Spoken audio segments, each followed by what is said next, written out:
Welcome back, sixth graders. This is the last I Read You Right for the year, for this document, for this unit, for this school year.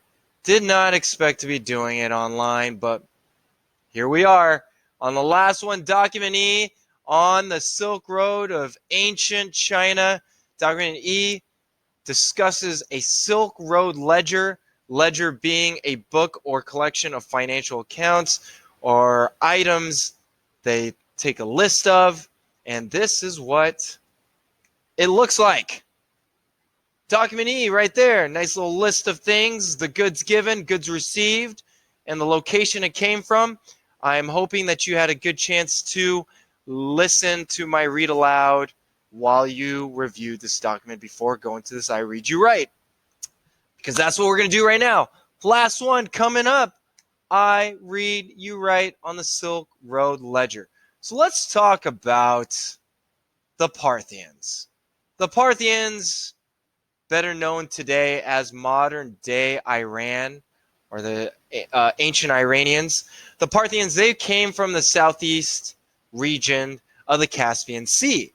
And this land was actually conquered by the Persians around 520 BCE and by Alexander the Great at a different time, 330 BC.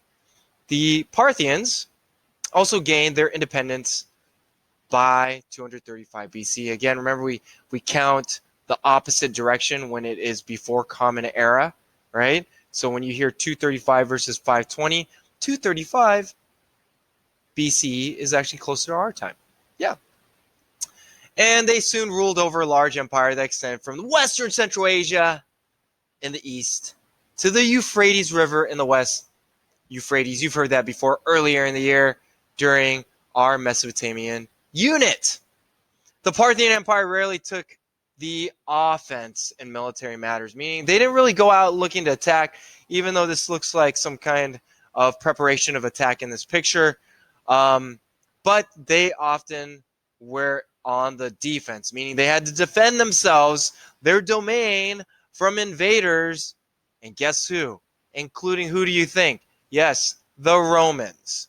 Around 224 CE, now in the Common Era, the Sasanians actually overthrew the Parthian rule, and that is when this empire ended. 224 CE.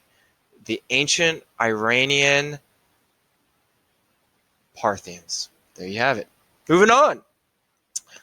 Let's talk about the city that you arrive in, Antioch. So Antioch city walls, once you're in there, caravans headed down a wide avenue lined with columns. Ignoring local laws, some of these merchants actually set up the small shops between the columns. Now, there's a law. You're not supposed to do that. The city was divided into sections, and each section focused on a certain type of trade. So, one section of the city focused on making leather. Another section of the city, you would go there to look for metal to be made, maybe armor. Another section, weaving. Not like the malls of today where you just slam H&M and Forever 21. I guess they kind of do that in one section. That's how Antioch was set up. If you wanted to buy very specific things, all of the makers, the workers, these sellers will be found in a very specific area. Wealthy merchants, although, they didn't actually live in the city. Instead, they lived in mansions out in the suburbs. Pretty sure they didn't call them suburbs back then, but you get the idea. And look at this. Looks like they're fighting over some silk, and they don't look happy about it. Well, if you guessed that they were Romans, yes, many Romans actually were looking for a lot of imports from Asia. They desired it, especially silk.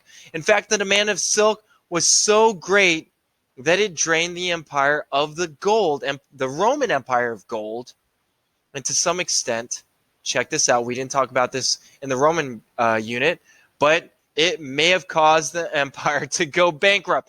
Add that onto the list of things that cause the Roman Empire to fall. So this bankruptcy eventually contributed to the collapse, and I know we didn't talk about that in the fall of Rome, but again, you can add that on to that long-running list of things that caused Rome to fall. I'm going to bring it back to a historian that we brought up actually in the Egyptian unit, but he's Roman, Pliny. Pliny said that the cost of silk and spices and other Asian imports, and this is quoted from him, so very sexist, and you can kind of hear the anger in his tone. So here, this is what he says. The silk, spices, and other Asian imports drain our empire of 100 million of sesterces every year. That is the price that our luxuries and our womankind cost us. Ooh, womankind. Okay, dude, calm down, right? Calm down. It's okay. Maybe it's not okay because they did lose a lot of gold. So there you have it. Your I read you right. If I went too fast, rewind it, pause it, take notes, rewind, pause it, take notes. Or is it pause, take notes, rewind? That's what it is. I said it wrong. Let's move on. This is the last portion. This is your last journal entry for the year for this unit. There are the bullet points, but I'm going to do what I always do. Read exactly what you're going to write in this final journal entry. Here we go. Writing journal entry number 5. Label your journal entry Antioch, April 22, 201. Not 2001, 201, just 10. Evening. The caravan has reached its final destination, Antioch, the western end of the Silk Road. You are one of the few people to travel the entire length of the route. Congratulations. Reflect on this once-in-a-lifetime achievement. Also, review the ledger. Review the ledger. The list, right? Which lists some of the trade transactions that took place during your journey. Has the journey turned out the way you hoped? Was the long journey worth the difficulties you endured? How do you feel about the return journey? Now record your thoughts for the last time in your journal, aka Canvas. And that's it, guys. Last I read you right. Last document of the year. Hopefully we'll get to see each other soon as you become 7th graders. Or are 7th graders. Who knows, right? Moving on. Have a great summer, guys. Till next time. Take care.